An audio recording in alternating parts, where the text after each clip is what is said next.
They call you antisocial when you stop performing for their entertainment. They label you mysterious when you refuse to broadcast every thought. But what they really fear is someone who has learned the ancient art of strategic withdrawal, a person who understands that true influence doesn't come from being everywhere at once, but from being selective about where you place your energy. Marcus Aurelius wrote, "You have power over your mind, not outside events. Realize this, and you will find strength." This is the philosophy of the strategic retreat. And once you master it, you'll never waste your power on the unworthy again. The attention economy's trap. We live in the age of the attention merchant. Every platform, every notification, every trending topic screams for your mental real estate. Society has convinced us that visibility equals value, that constant engagement proves our worth. But the Stoics knew better. They understood that attention is finite, and whoever controls your attention controls your life.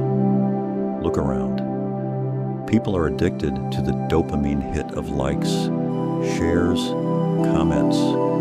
They've turned themselves into content creators for an audience that doesn't truly know them. They perform happiness, wisdom, success, all while slowly hollowing themselves out from the inside. This is what the philosophers would call spiritual bankruptcy. You're rich in followers, but poor in soul. The strategic withdrawal isn't about becoming a hermit. It's about becoming selective. It's about understanding that every yes to meaningless engagement is a no to meaningful growth. When you stop scattering your energy across 1,000 shallow connections, you can finally invest it in the few deep ones that actually matter. The power of calculated absence. There's a reason why the most powerful people in history were often the hardest to reach. They understood scarcity creates value. When you're always available, always responding, always present, you become background noise. But when you withdraw strategically, you force others to appreciate your presence. Think about it. The teacher who's always available loses authority. The friend who always says yes loses respect. The leader who responds to every criticism loses credibility. But the person who chooses their battles, who speaks when it matters, who appears when needed, they command attention without begging for it. This isn't manipulation, it's self-respect. You're not playing games with people's emotions. You're protecting your most valuable resource, your mental energy. Every master craftsman knows that the power of the tool comes not just from when you use it, but from when you keep it in reserve. The ancient Chinese military strategist Sun Tzu wrote, "All warfare is based on deception."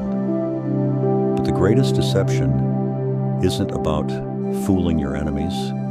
It's about refusing to show your full hand until the moment demands it. Strategic withdrawal is the art of keeping some part of yourself unreachable, untouchable, unknown. The philosophy of selective engagement.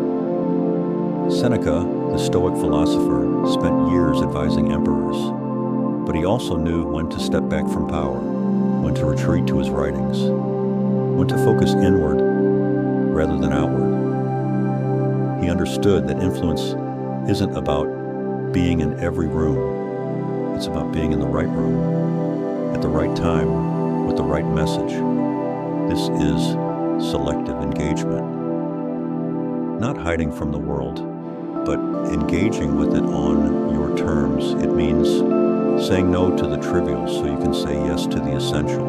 It means declining shallow invitations so you can accept deep opportunities. It means turning off the noise so you can hear your own thoughts.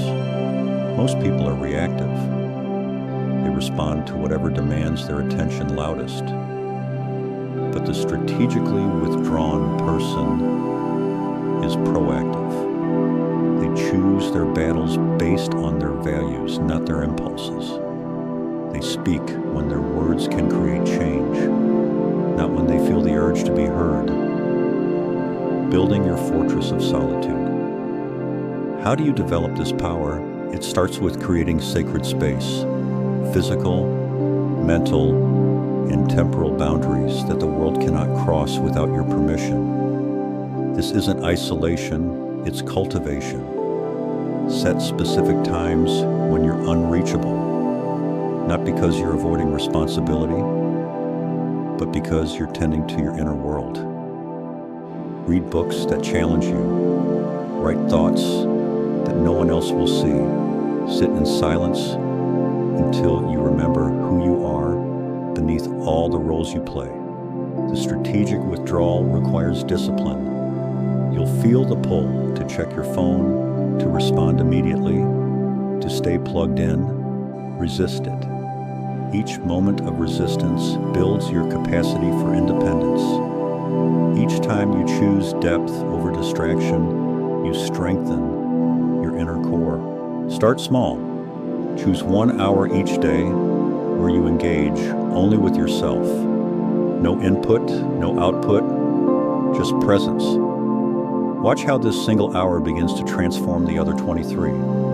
Notice how problems that seemed urgent reveal themselves as trivial. Observe how solutions emerge from stillness that never came from stimulation. The magnetic effect of mystery. Here's what happens when you master strategic withdrawal. People become curious. When you're not constantly broadcasting your thoughts, your words carry more weight.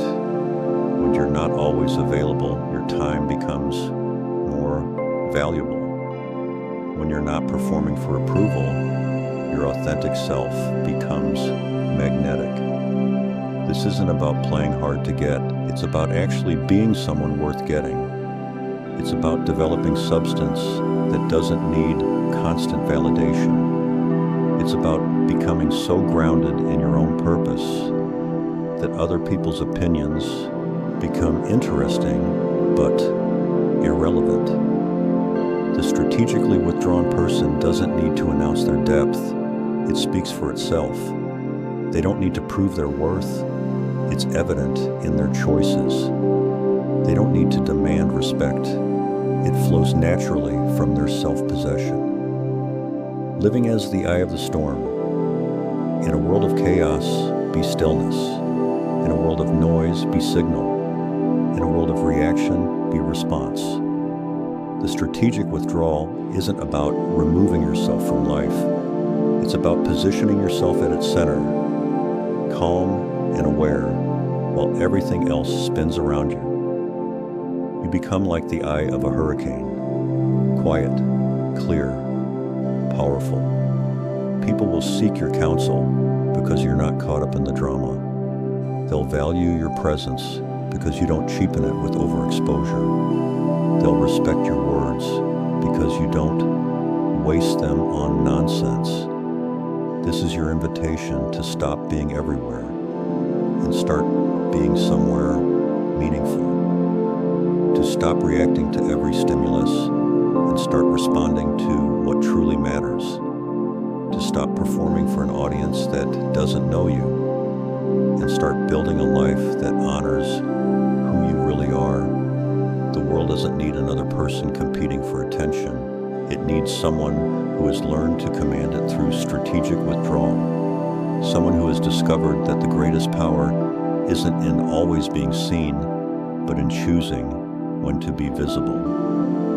Master the art of strategic withdrawal, and you'll never be powerless again. Because true influence isn't about being in every conversation. It's about being in the conversations that count.